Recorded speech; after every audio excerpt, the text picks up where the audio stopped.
Isimo sasekhaya Nkosi yami, Nkosi ngelelela nayi impilo isiflathela kulungi.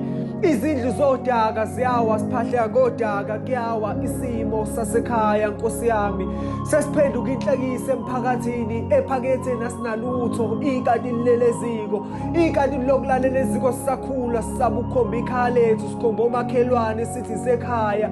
Isibani sakaNompumelelo lokusacima asikaze sikhanye nakancane.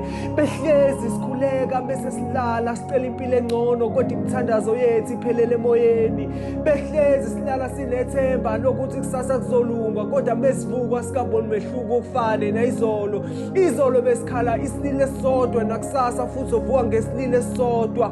Behlalele ethembeni sesicabanga ukuvuka manje siyozama nathi sikwazi ukufinya ngendololwane kodwa kumnyama zonke into zethu akulungi.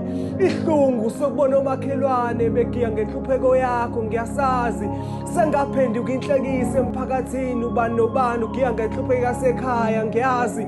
Impilo iyisimanga mengathi angiyazi ngabe nginamanga ngiyazi.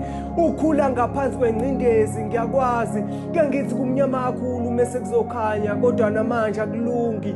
Isimo sasekhaya Nkosi yami. Isimo sasekhaya Nkosi yami. Isimo sasekhaya Nkosi yami. Ngikhuleka mihla namalanga ngicela leli khaya ukuba lishintshe Nkosi. Izindle zodaka baba ngelinye ilanga nami nginethemba ukuthi kusangashintsha.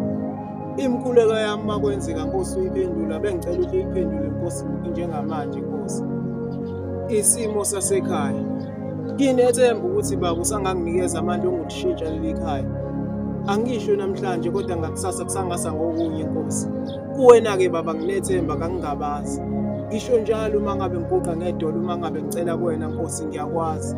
Unesimangaliso suzenzile kubantu abaningi nami ngisalindile Nkosi.